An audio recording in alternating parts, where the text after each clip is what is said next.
عزیزو ایک بات دھیان رکھنا، یہ فضائل مصائب کا مقدمہ ہوا کرتے ہیں، مجلس کا ماحصل ہوتا ہے مصائب۔ آنکھ سے آنسو نکل جائے یہ مجلس کا ماحصل ہے۔ شجاعت زینب کو آپ نے سلام کیا، بابا کا کردار آپ نے دیکھا، نانا کا کردار دیکھا، اماں کا کردار دیکھا۔ یہی جناب زینب ہے کہ جس نے اپنے بھائی عباس کا کردار بھی نبھایا، شجاعت عباس بھی دکھائی ہے جناب زینب نے۔ عزادارو، جب خیام حسینی میں آگ لگ گئی، چھوٹے چھوٹے بچے ہیں نا، ابھی سہمے سہمے سوئے ہیں، سہمے سہمے چھوٹے چھوٹے بچے سوئے ہیں۔ جناب زینب ٹوٹا ہوا نیزہ ہے، پہرا دے رہی ہے۔ عزادارو، زباں پر ایک ہی صدا ہے، یا علی یا علی یا علی۔ عزادارو، بچے سوئے ہوئے ہیں سہمے سہمے، زباں پر ایک صدا ہے، یا علی یا علی یا علی۔ کچھ ہی دیر گزری تھی کہ جناب زینب نے گھڑ سوار کو آتے ہوئے دیکھا۔ جیسے گھڑ سوار قریب آیا، علی کی شیر دل بیٹی نے کہا، اے آنے والے، ابھی بچے تھک کر سوئے ہیں، ارے جو بھی لوٹنا ہے وہ دن کے اجالے میں آ کر لوٹ لینا، ابھی بچے سوئے ہوئے ہیں۔ عزادارو، آنے والے نے ایک بات نہ سنی، آگے بڑھتا رہا، لیکن یہ عباس کی بہن ہے نا۔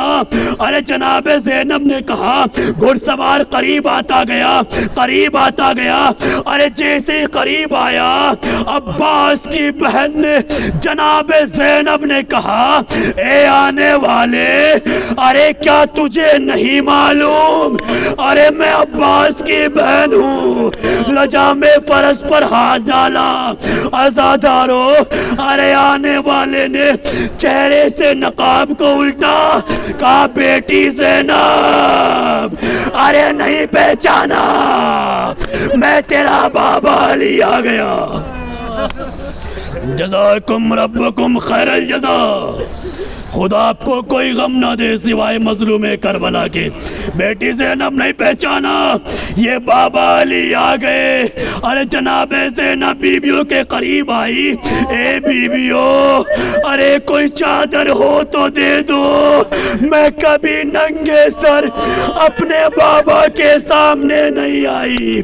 عزادارو، امیر کائنات آئے، ارے بیان کرنا شروع کیے، اے بابا، اب آئے ہو، ارے جب میرا بھیا مارا گیا، اے بابا اب آئے ہو، جب علی اکبر کے سینے میں برچھی لگی، اے بابا اب آئے ہو، ارے جب میرے قاسم کا لاشا پامال ہو گیا، اے بابا اب آئے ہو، جب علی اصغر کے گلے پر تیر لگ گیا، اے بابا اب آئے ہو، جب قاسم کا لاشا پامال ہو گیا۔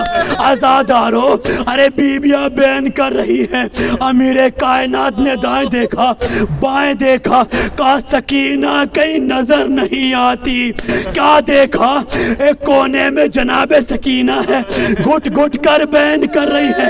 امیر کائنات گئے، کہا، بیٹی سکینہ، ارے کیا دادا سے نہیں ملو گی؟ کہا، اے دادا، آج یقین ہو گیا، ارے پھوپھی زینب امیر باپ کی بیٹی ہے، سکینہ غریب باپ کی بیٹی ہے۔ اے بیٹی سکینہ، ایسا تو نہ کہو، اے دادا کیوں نہ کہوں، آپ کی بیٹی نے آپ کو بلایا، آپ نے جب سے آ گئے، اے دادا، ارے میرا بابا جب سے گیا ہے، میرا بابا جب سے گیا ہے اب تک لوٹ کر نہیں آیا۔ بابا، سکینہ غریب باپ کی بیٹی ہے دادا، زینب امیر باپ کی بیٹی آزادارو، آخری روایت ہے، جیسے چاہے پرسا دینا، خیام حسینی میں آگ لگ گئی، جناب سکینہ کے جیسے دامن میں آگ لگی، بچی نے فرات کا رخ کیا، دوڑنا شروع کیا۔ حمید ابن مسلم کہتا ہے کہ میں نے خیام سے بچے کو آتے ہوئے دیکھا، میں نے سوچا کہ یہ بچہ مجھے دیکھ کر ڈر نہ جائے، میں زمین پر لیٹ گیا۔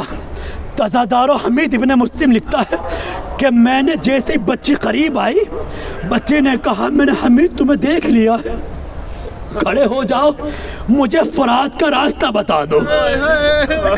حمید ابن مسلم کہتا ہے کہ میں سوچ رہا تھا کہ شاید بچی فرات پر جا کر یہ کہے گی چچا قاسم کا لاشا پامال ہو گیا، چچا اٹھو، علی اکبر کے سینے میں برچھی لگی۔ حمید ابن مسلم کہتا ہے کہ ہم بچی سے سوال کر رہا تھا بچی فرات پر جا کر کیا کرو گی؟ کہا حمید میں یہ نہیں کہوں گی کہ قاسم کا لاشا پامال ہوا۔ آزادارو آخری جملہ ہے مصائب کا، جیسے چاہے پرسا دینا، میں یہ نہیں کہوں گی علی اصغر کے گلے پر تیر لگا، میں یہ نہیں کہوں گی قاسم کا لاشا پامال ہو گیا، میں یہ نہیں کہوں گی علی اکبر کے سینے میں برچھی لگی، کافر بچی فرات پر جا کر کیا کرو گی؟ عجب نہیں جناب سکینہ نے کہا اے حمید ابن مسلم، ارے میں فرات پر جا کر بس ایک جملہ کہوں گی، اے چچا ارے پردے کا بڑا خیال تھا، اے چچا اٹھو، پھوپھی کے سر سے چادر چھین لی گئی، اے چچا پھوپھی بیریدہ ہو گئی، پردے کا بڑا خیال تھا، پھوپھی کے سر پر چادر نہیں۔ وَسَيَعْلَمُ الَّذِينَ ظَلَمُوا أَيَّ مُنْقَلِبٍ يَنْقَلِبُونَ إِنَّا لِلَّهِ وَإِنَّا إِلَيْهِ رَاجِعُونَ رضا بقضائه وتسلیما لأمر۔ بار الہ ہماری اس مختصر سے عبادت کو قبول فرما، ہماری اس مختصر سے عبادت کو اپنی بارگاہ میں درجہ قبولیت عنایت فرما۔ پروردگار تو رحیم ہے، رحم فرما، کریم ہے، کرم فرما۔ پروردگار تو غفار الذنوب ہے، تمام مومنین مومنہ کے گناہان کبیرہ و گناہان صغیرہ کو معاف فرما۔ پروردگار یہ طلاب علوم دینیہ تیری بارگاہ میں دست بدعا ہیں، ان سب کو علوم امام جعفر صادق علیہ السلام سے مزین منور فرما۔ پروردگار یہ مومنین تیری بارگاہ میں دست بدعا ہے، ان سب کو رزق حلال عنایت فرما، رزق حرام سے محفوظ فرما۔ پروردگار حجت آخر کے ظہور میں تعجیل فرما، ہم سب کو ان کے آوان انصار میں شمار فرما۔ ربنا تقبل منا انکا انت السمیع العلیم۔